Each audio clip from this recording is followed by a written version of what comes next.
The southern operational zone is yet another critical sector of the front that I want us to take a closer look at today. Not the whole thing, of course. Focus primarily on the area where these three different regions meet, the Donetsk region. In the Dnipropetrovsk and Zaporizhia regions, roughly speaking, these are the Oleksandrivka and Huliaipol directions. In the Oleksandrivka direction, basically since around February 10th, there has been and still is, despite the recent lack of detailed information from this specific area, ongoing and persistent pressure from the Ukrainian strike tactical group generally moving toward the southeast, situated south of the national highway. This involves the H-15 route connecting Donetsk, Kharkov, and Zaporizhia. All of this significant military activity is happening generally to the southeast of the settlement of Pokrovsk. This area remains a critical point of interest for observers monitoring the current frontline developments. But on the other hand, the enemy's Vostok military group, whose primary combat forces are operating right here, has carried out a significant and extensive series of regroupings and reinforced the front line with additional reserves since the beginning of May. The apparent goal is, if not to retake at least some of the territory they previously lost, then at the very least to effectively slow down and obstruct the advance of Ukrainian forces in this specific direction. On the other hand, we're actually talking about a significant stretch of land that is approximately 50 linear kilometers long. If we're talking from the village of Podubna with Mirin, which is located within the Donetsk region, all the way to the town of Dobropilia, which sits directly on the R85 highway, already situated in the Zaporizhia region. On the other hand, 15 square kilometers of territory, specifically in the direction of Stepove and Kalinivsky, were recaptured by Ukrainian forces even before the start of this week. And obviously, the movement of Ukrainian forces is generally aimed, I assume, at Novomykolaivka and Timirivka, and overall in the direction of the main highway that runs from Velika Novosilka to Huliaipole. It's ongoing. The highway is under constant pressure from Ukrainian artillery and drones, which seriously complicates and shortens the lives, first and foremost, of the Russian soldiers from the 29th Unit and the 36th Combined Arms Army, whose specialized units are primarily operating within this specific sector. On the other hand, the main offensive efforts of the Russian military forces have clearly shifted to the sector located further south, that is, toward the Huliaipol direction. This is the critical section of the front line stretching from Ternavate to Charivne, which is now, for the most part, already situated directly on the eastern bank of the Haichul River. Every day, the Russians carry out between 30 and 50 offensive actions here. Again, these are mostly small infantry groups, at least according to official sources. In particular, from the areas of Kosivske and Pridorozhne, the Russians are trying to advance toward Rizvyanka. This is south of Ternavate. But Ukrainian forces just a bit further south and literally the day before also carried out a series of effective counterattacks and managed to push the Russians back by about 2 square kilometers near Dobropilia. From Preluki, the Russians are attacking Vozdvizhivka and the gap between it and Elena Kostiantinovka. But at the same time, literally in the opposite direction to the northeast, Ukrainian forces also carried out a series of counterattacks here.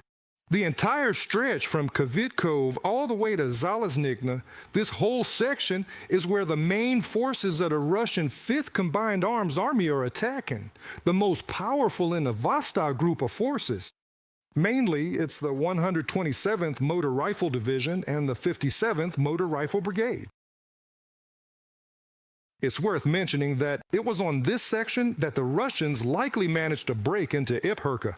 There was information that, at the very least, they managed to get a foothold on the upper terrace. But here, too, the Ukrainians carried out a series of attacks from Starukrenka and Hirka toward that same railway area. Most likely, it's here, in this sector, on this stretch, that the Russians will move and deploy their newly formed 55th Marine Division into battle. It was created based on the 155th Separate Marine Brigade. Why? That's the assumption I'm making. In fact, because of these Ukrainian attacks and counterattacks, especially in the area of Zaleznychna and Charivna with Huliaipolske, according to assessments by the Institute for the Study of War and the Ukrainian General Staff, the Huliaipolske direction is currently one of the hottest spots along the entire front. Notably, it's almost the only place in the entire large Zaporizhia sector where the Russians are at least trying to exert some powerful, methodical pressure with their largest forces. Right now, we have the opportunity to learn a few details about the operational situation in the southern sector, particularly on the stretch of the front around Huliaipo. The Chief Sergeant of the Unmanned Systems Battalion of the 5th Separate Assault Brigade, Yuri Siratuk, is joining the Spetskori studio. Mr. Yuri, welcome. Glory to the heroes. Glory! Please tell us, what is happening right now on the section of the defensive line held by the 5th Assault Brigade? After all, open sources available for analysis show that to the west of Huliapo, the enemy is currently trying to exert, as we've concluded for ourselves here, the greatest pressure along the entire front. Well, I can speak as the chief sergeant, as someone who sees the battlefield from the soldier's perspective, from the viewpoint of our drone cameras. At the moment, the enemy hasn't achieved any significant successes. In other words, the enemy has slowed down. These days, it's even hard for us to hunt down and kill a lone stray Russian, because lately there have been very few of them. So it feels like this group has become exhausted, and that's exactly why they're bringing in reserves, because whether unfortunately or fortunately, they can no longer advance in large formations. When you mention that the enemy has been spotted in Kharkov and Tursa, well, they've been seen there before as well. So this is an infiltration tactic. Now we see that the groups are moving one by one. We're observing an interesting phenomenon. They're moving without much enthusiasm. Quite often, we see that they're accompanied by kamikaze drones. I think this kamikaze drone acts as a blocking detachment. So that guy Vanya simply has no chance not to move forward. He might make it through somewhere, maybe get in touch over the radio. We intercept their radio communications, but that doesn't mean he can establish a foothold there. Our strike and search teams are constantly operating, both in the Zalizhna area, in the Horka area, and in the Tursa area. These enemies are detected and methodically eliminated every day. So their infiltration tactics work in this area, but they have no way to build up forces or establish a foothold. And yes, it always seems to us that the direction we're in is the hardest. We always feel some kind of enemy pressure on us, but in recent days it feels like it's eased up.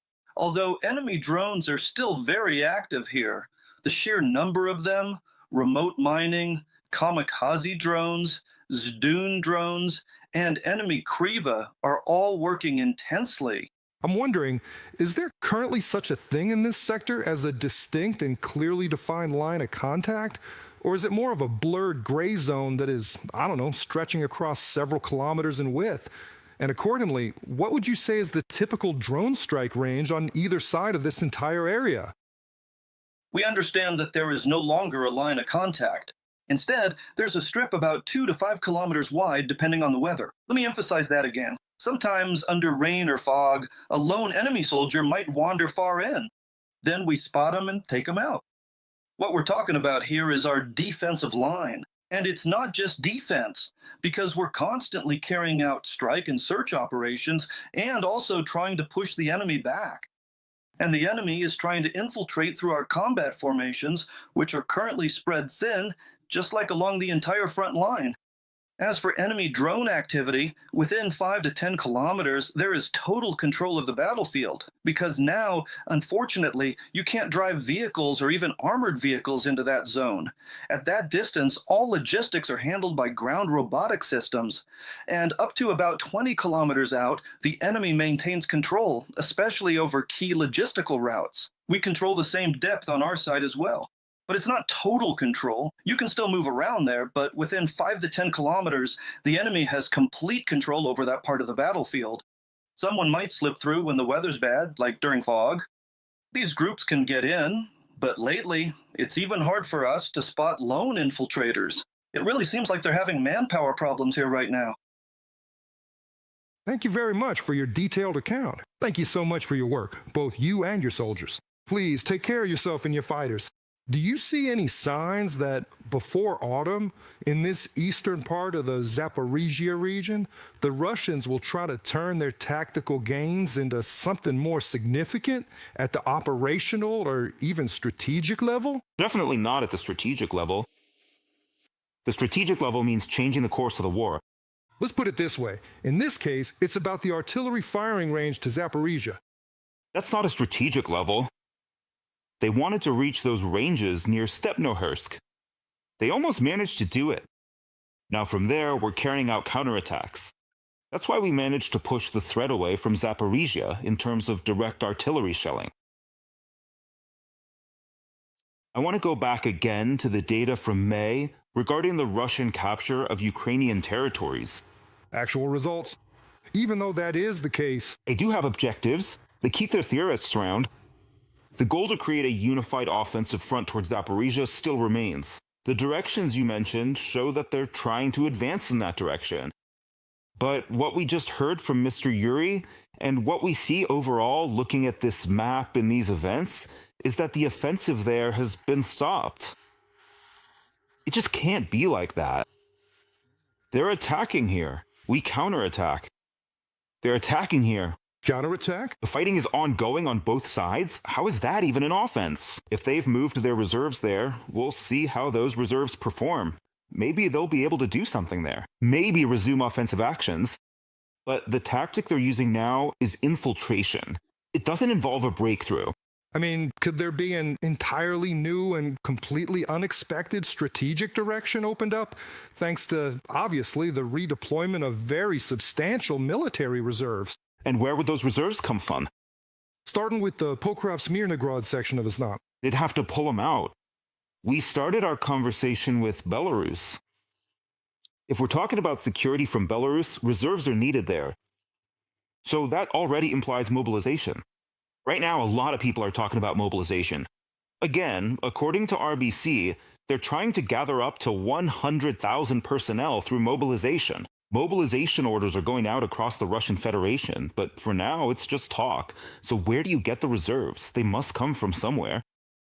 If we're saying that the Pokrovsk directions and the Donetsk sector are also the main ones, then there aren't enough people there. If we say that for them the main directions could be Zaporizhia, the Huliai-Pola direction, or Kiev and so on, then they need to look for reserves here. Right now, It's definitely not possible to attack everywhere at once. About half a year ago, at the start of winter, we talked about how they would pick two main directions for themselves, and basically that trend's continued until spring. But now there are doubts that they'll be able to advance equally successfully in two directions. Obviously, they'll have to choose just one option. And the trends in their offensive actions? Again, I'm looking at these stats on their progress versus their actual losses. In other words, it's quality versus quantity. But for them, it's a negative ratio. And Now let's look at the front's southernmost section, where beyond the supply line is just water, the Dnipro Bug estuary. Since 2022, the Russians have been shelling Ochaki and nearby settlements along the Mykolaiv coast from the Kinburn Spit, first with artillery and lately with drones as well.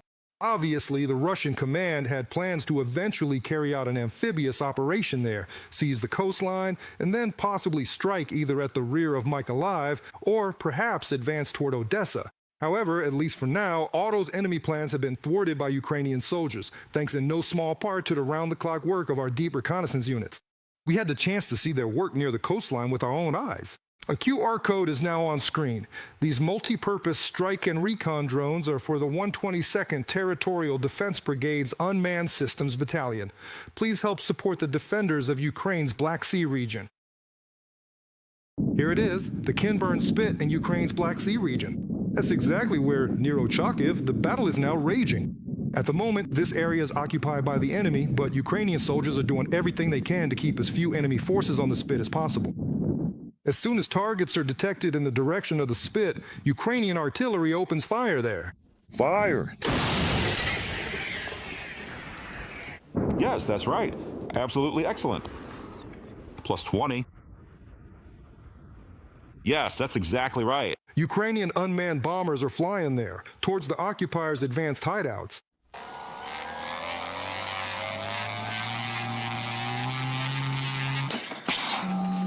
Airplane in the sky. Very good evening to you. And around the clock, Hera admits the crew commander and pilot of a Ukrainian long-range drone, Ukrainian reconnaissance aircraft, circle over the temporarily occupied Kinburn Peninsula.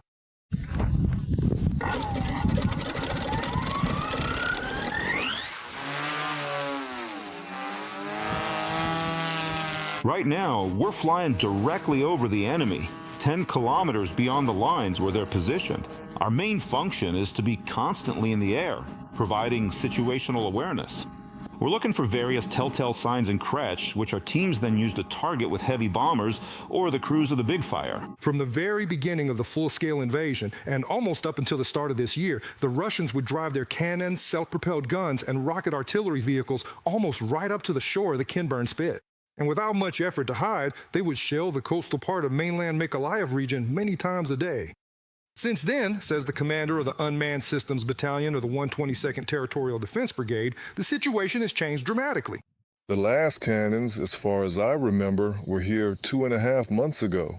It was well camouflaged by the enemy, and it was also successfully destroyed by our drones. By the way, it was destroyed by FPV drones because they flew right onto the spit. Now, over the Kinburn Spit and much deeper, over enemy rear positions, Ukrainian reconnaissance drones are circling nonstop. They detect even the slightest movement of Russian infantry, the movement of equipment or long-range strike systems. There are operational targets almost every day. Our task is to provide a constant visual feed so we can see what's happening on the Kinburn Spit, to track all movements and accordingly prevent them from moving. This morning the guys were working. It was our first flight and we managed to catch a bit of everything. We were adjusting artillery and they were working on moving targets. Absolutely everything that you see right here. It's changing rapidly. We're increasing our capabilities by expanding our crew of pilots and by adding various types of UAVs. There are no customs guns left there. We've pretty much destroyed everything. There's hardly any space left for the enemy there, so they just sit tight and barely come out for fresh air. The commander of the Odessa Operational Tactical Group, Colonel Nosikov, together with the commander of the BPS, arrived at the Aero Reconnaissance Crew's position just as Hera's crew launched their Mercury toward the Kinburn Spit. For the fourth time, just today. When we spot someone during the day, strike drones are very rapidly dispatched and effectively send the enemy in the right direction.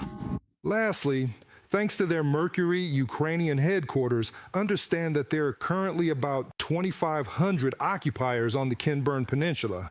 Obviously, there are a lot of enemy forces. As of today, there are almost 2,500 people on Kinburn and part of Technotorska. In the optical range, we can only detect about 15 to 17%. The enemy is camouflaging themselves very seriously. Ukrainian forces have pushed most of the enemy troops deeper into the peninsula. But there are still about 900 Russians left in the western part. And the enemy headquarters definitely understands why they are risking their personnel and equipment by not leaving the Kinburn Spit. They're covering our shipping layers. Positioned high up there along the river, they can effectively strike targets with a combination of their air attack assets and their artillery. They target Ochakiv, hitting the local population, infrastructure, and so on. So that the Russians have no chance to shell mainland southern Ukraine with impunity.